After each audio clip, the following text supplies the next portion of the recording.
must be so sick of me by now. Goodness me. I'm going to keep this quite short, but there's a few things. Turns out there's a few things I want to say. You shouldn't be really that surprised. Okay, so, try that. Oh, there you go. New Zealand, Nirvana, number 4 on the World Peace Index currently. We've fallen from position 1 in 2011.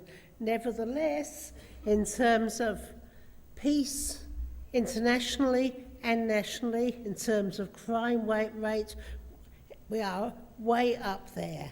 We behave much better than Tolkien's Hobbit lands, that's for sure. And yet, and we're such a beautiful country, and yet, in comparing New Zealand's imprisonment rates to those of the USA, which have actually come down a bit, they have currently, according to the World Imprisonment Index, 666 per 100,000 of population. New Zealand is at 210 per 100,000. This Nirvana are 210. Australia, our criminal neighbours, as we like to think of them, 162. They've gone up, actually. It'd be interesting to find out why. UK stayed relatively stable, 146.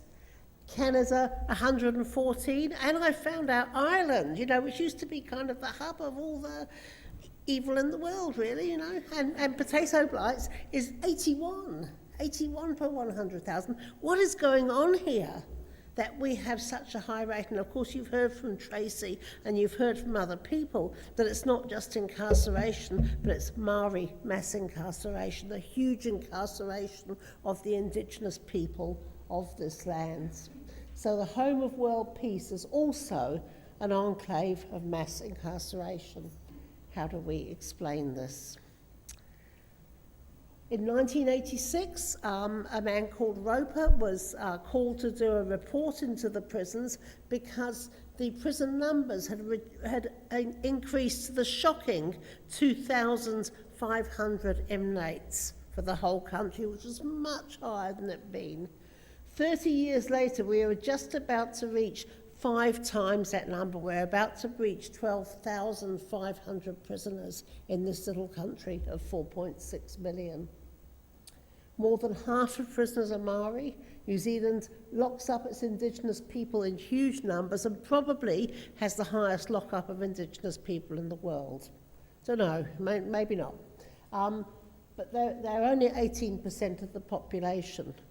We're holding increasing numbers on remands pre-trial, not just because we are, but because policy has determined that more people will be locked up before they actually go to prison. And half of them will never serve a day of prison once they're convicted, if they are convicted. Or some aren't convicted. If they are convicted, they're let out straight away because they've already served their sentence.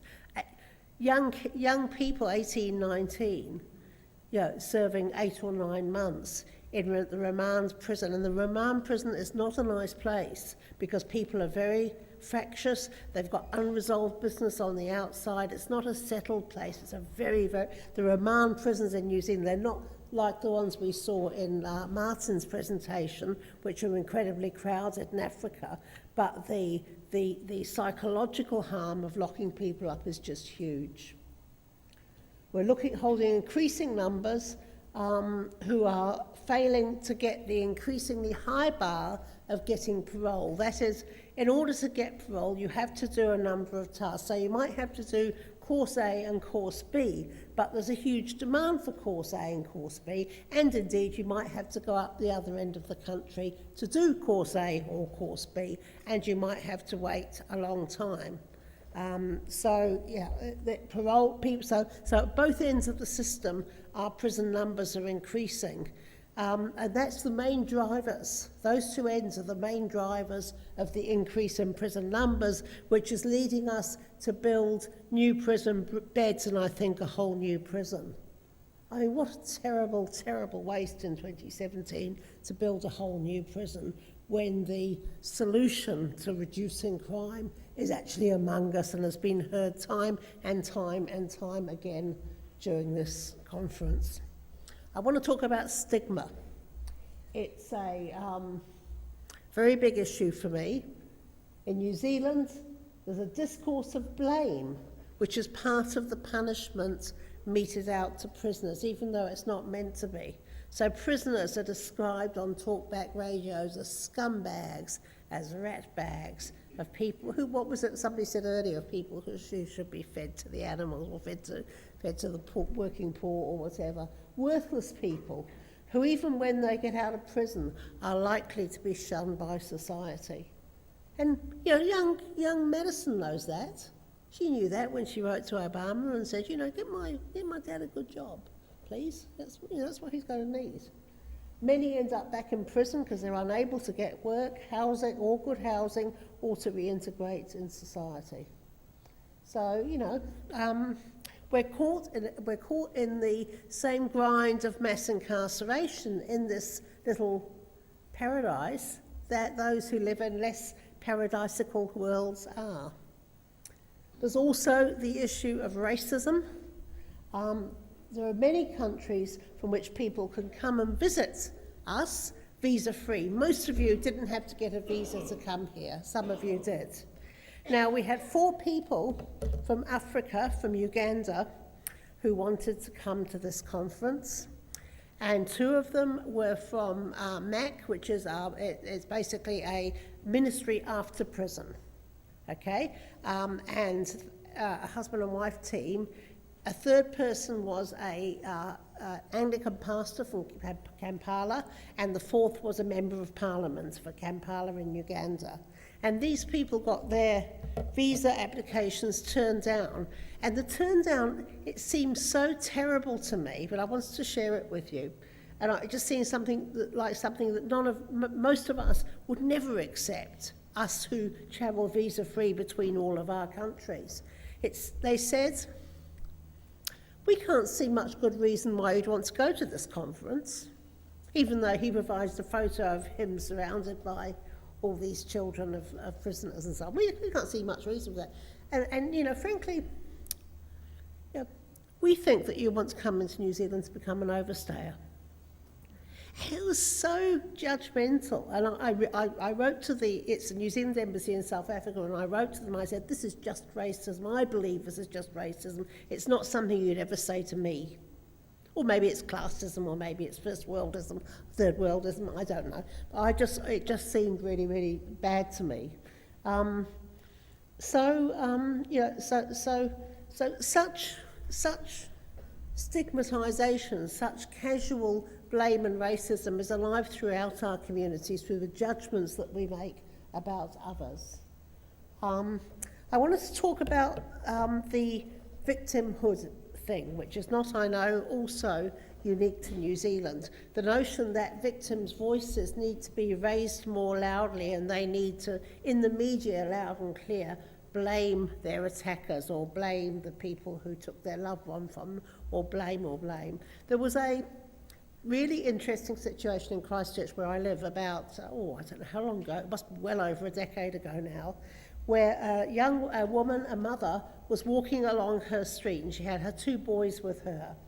And they were just sort of walking along, and the 17-year-old boy lost control of his car in daylight hours. There was no alcohol, there was nothing involved. He just lost control of his car and he sideswiped them. He killed one of the boys and he injured the other and he injured the mother. And all the media went to her, you know, to get her comments about what a terrible boy he was. And she said, he just lost control, it wasn't his fault. I don't want to see him go to prison. And it was really interesting because he didn't go to prison. And he would have gone to prison if she hadn't said that. She said, he just made a mistake. And again, Madison's title, I thought, of her book, Everybody Makes Mistakes, is just a perfect way of piercing through the ideology that these terrible people over here belong in this place and that everybody else, you know, is there to sort of judge. And that story, there was another one. There was a grandma who got plunked on the head and was quite badly injured by a home invader. and this is again Christchurch, we beat them feisty down there. She said, this is a bit longer ago than 10 years actually, and she said, they said, what's happened, because they caught him, and she said, I'd like him to come back and see me when I'm probably armed, she said. She didn't want him to go to prison, she wanted to tell him how she felt and probably give him a whopper on the backside or something. So, feisty grannies are great. Oh, sorry. Here we go. Push the wrong button. Thank you.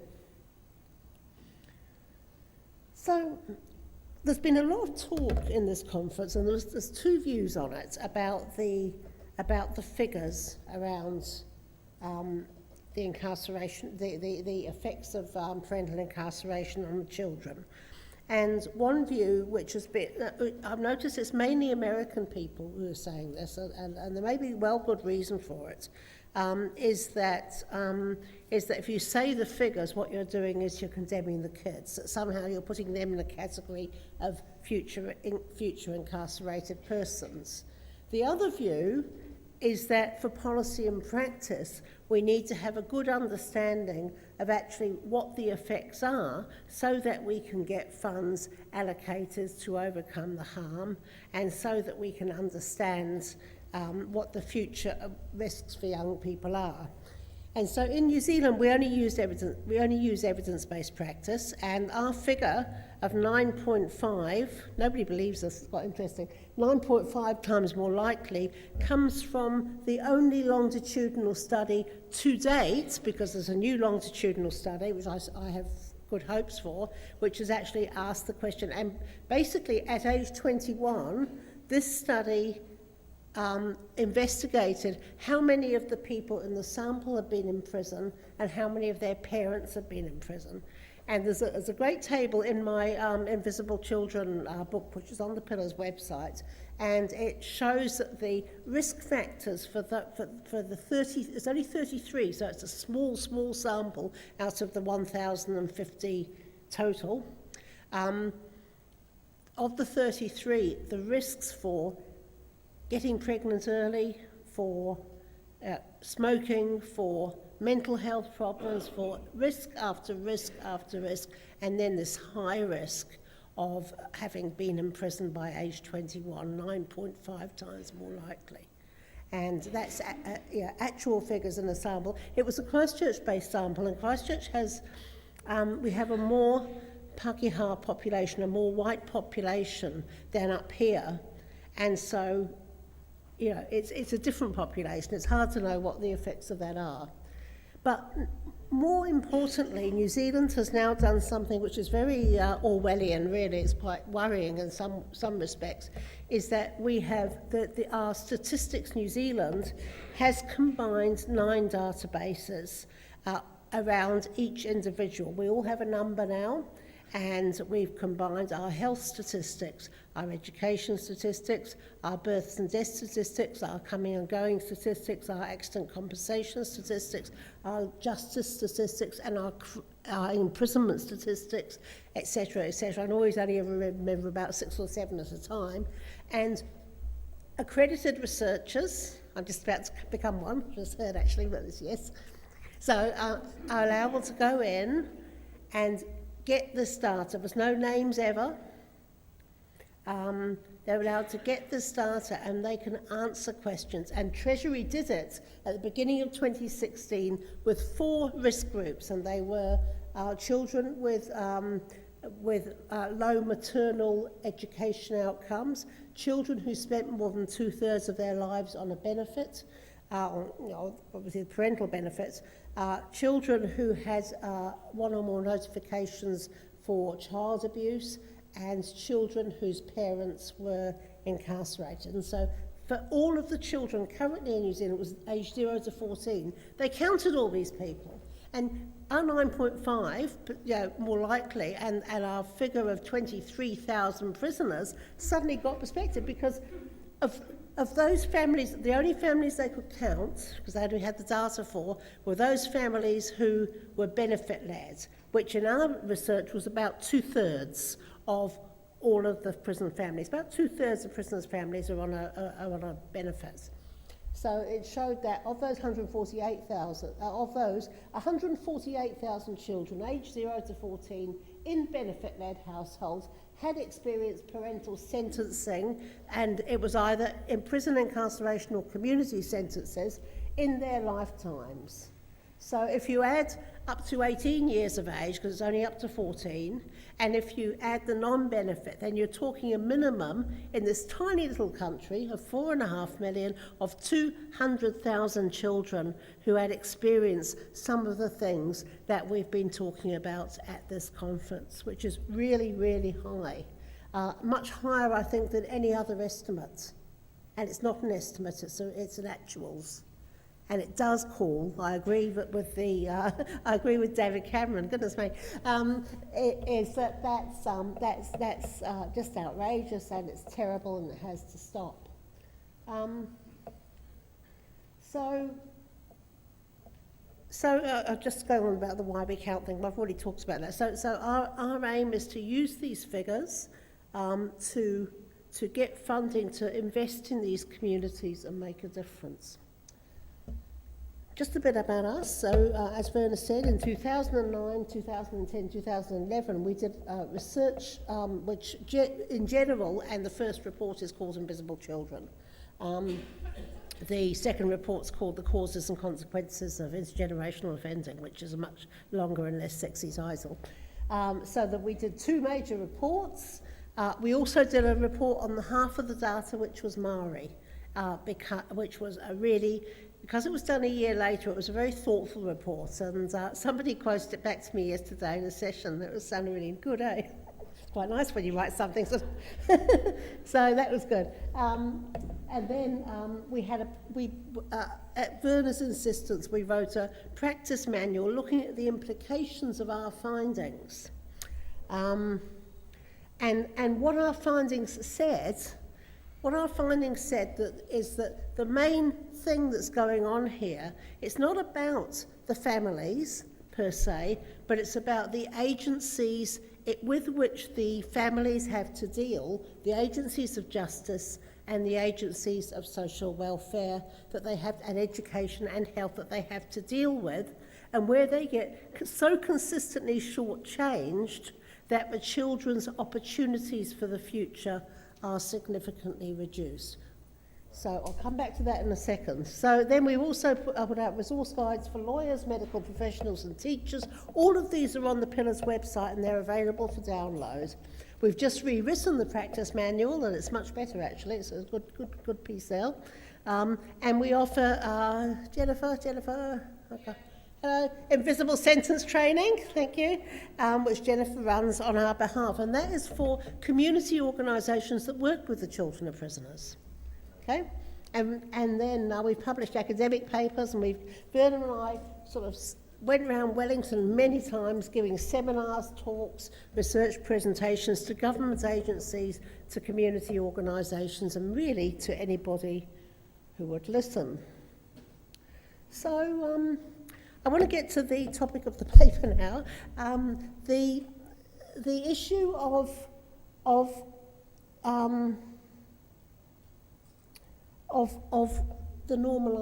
what we call the normalisation argument, and normalisation argument is the notion that children should not go and visit their parents because they'll become normalised to the prison environment. They'll take it as a normal part of their life, and it will make it more likely that they offend.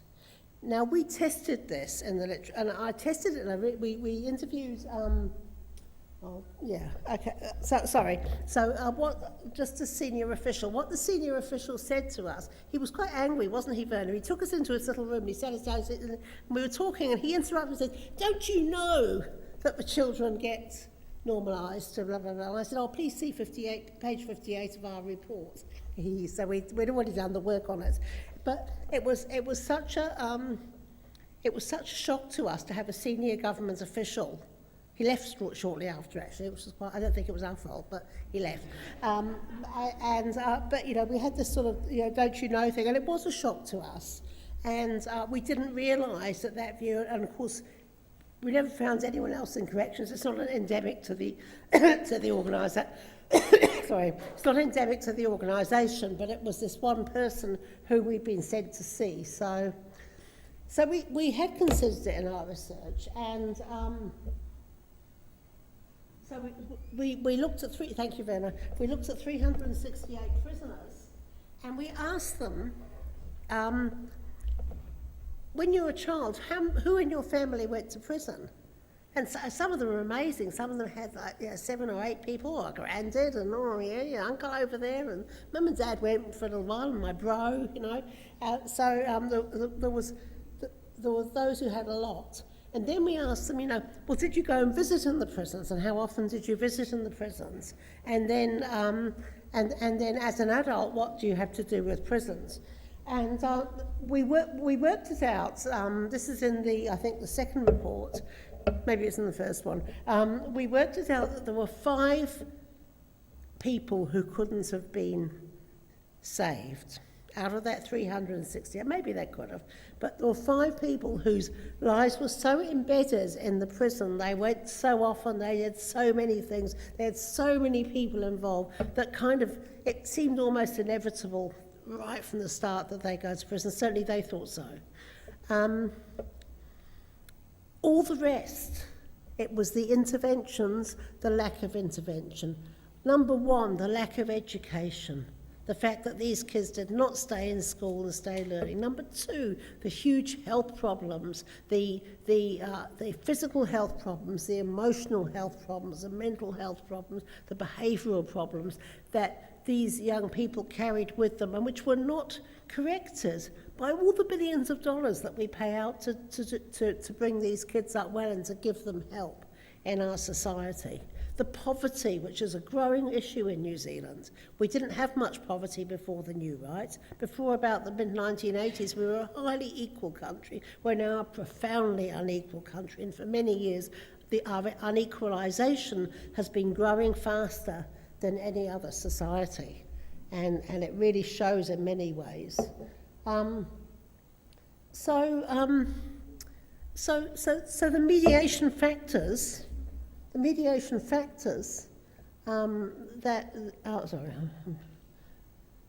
but we know what the mediation factors are. So they're good education, they're good health care. Now, in relation to if you look at our practice manual, what we say is, when the person's arrested, please don't burst in to do a dawn raid. Oh, they love their dawn raids. The police really like their dawn raids. There's no one from the police here. We challenge them to come, and we challenge them. We saw them a few years ago. We saw one guy on the 8th floor of prison headquarters who'd just come back from being isolated in London for years because he was under threat of his life from his colleagues. And that's a whole other story. And he sat with his back to the wall and his door open so he could see who was coming for him while he talked with us, and he retired shortly after. And that was how seriously the police took our plea to say, please, all you have to do, because they say they hold very deeply their discretion. It's police discretion to arrest in these ways, to raid, to make sure that the drugs don't get flushed down the toilets. Are the drugs finding more important than the lives of the children? Are they? I don't think they are. You'll see some of the quotes. There's a lovely quote that says, it was 6 a.m. and it was Johnny's 12th birthday when 32 undefenders police and 2 dogs came rushing into our house. They popped round the corners with their guns, and it goes on until story. And then at the end of it, the bloke was arrested. He just said, okay, I'm coming, and they didn't even put handcuffs on him. They just moved him gently out of the house, and there was no indication that in fact he was some kind of terrible, violent terrorist offender person. So I don't think we chainsaw doors here. I'm sure that's an innovation that might happen. Perhaps it's just as well the police weren't here today. Anyway, so we post-traumatic stress disorder emerges from that kind of treatment. Then they go to court, and children, if they choose to go to court, the judges, they told us when we went to see them, They look at the children, they say, that child's only here because the lawyer thinks that the person will get a letter sentence if the child appears in court. Sometimes that's the case. Sometimes the kids really need to know and understand. And this is getting to my key theme, is that nobody asks the children. Nobody asks them, why do you need to go to court? So when they get sentenced, really interesting. So there's some exceptions which you'll be interested in our research, but what happens in the sentence is they stand there and they do their sentence and then take it off. There is no hug. You can't say goodbye to your children. You can't say goodbye to your loved ones. You can't say goodbye. It's the ritual splitting of the person away from the society. Now, the justification given is security. This is nonsense. These people are all strip searched when they are on their sentencing and going into the to the prison. You know, so I mean, why do you need security at that point? And I'm sure there's lots of justifications for it, but it seems to me that it's overcomeable, and that a decent society, as many of the Nordic societies are, you know, say you report to prison in X time, you know, rather than off you go now. And it's a blanket policy. It's not just for serious offenders. It's everybody. Off you go now, and you're in prison. So. And then prison visiting, and I'm not going to talk about prison visiting today because there's been so much talked about it, and then we've had this sort of wonderful model. So in regard to the notion that children should not visit their parents in prison, there are a lot of views. I'm a volunteer, as well as being president of Pillars, I'm a volunteer for Pillars out at the prison at our family visiting centre, because I think it's important to do, when you're doing at the top of an organisation, doing stuff at the bottom as well. That's my philosophy. So, and you hear these views in the prison. So, you know, they shouldn't come here, it's no place for children, you know, or, they'll just get upset, the poor loves, you know, seeing their dad, you know, like that. Can you imagine what they imagine when they're sitting in their classroom trying to concentrate on work and their parents in prison and they haven't been able to see them? Yep. Happened to me. My mother was 8 when she first went to prison, you know, and disappeared out of my life. Wasn't allowed to go and see her, you know, and what do you think? God, I was pleased at first, really very pleased to see her again about 4 years later. She kind of survived. They're bad people. How can children possibly love them? Yeah, that very common view. Madison, again, is the leader in saying, well, actually, you know, my heart was broken. It's best for the children to move on with their lives and forget the parent. This is a kind of a teachery kind of view that some hold. But is it, and can they forget? And do we actually want them to forget? And I think that's Corin's challenge to a great extent, because in whose interest is it that they forget? Is it in the child's interest? Is it in the parent's interest? Whose interest is it in? And how many of you out there would have liked to have been told at age 10 or so that you should forget one of your parents? So children will learn to be little criminals. Or they're already little criminals. They're told to give their dad a little package, or they have it in the nappies, or they do this, or they do that. And then children only visit under duress, they would never choose to. And we've seen at this conference many things that show that that's not the case. So why does it matter? Because it's just part of the general stigmatisation. It's the same discourse actually that goes on in the community, and it's simply about the blanket viewing of all prisoners as terrible people. But they're views that have material effects on the lives of the kids, and they are wrong views, and they're not supported by any of the research. And it doesn't matter that it's not supported by any of the research, because they hold those views anyway. And that's what's so very frustrating. And I think that Catherine and other people have commented on that. What's the point in doing all this research, but it's actually not making any change? People still think the same things. And I think that's a challenge for us. Prisons have also, in recent years, not done their part to deter... prisons haven't done their part in recent years to to support. Sorry, I got that wrong. I wrote that about in a rush at lunchtime when somebody was waiting for my computer. It's been like that this conference. To support child visiting. You know, we hear the children tell us about hard-faced guards who, the conditions of visiting a few years ago, must be a good 10 years ago, probably a bit more. They wiped out all the slot machines. They wiped out all the toys. They redid the visiting areas as sterile rooms with fixed seating. The prisoner sits on a stool so they can see him 360 degrees on the cameras, and the other people and the visitors come in and visit from that. So there's no food and drink.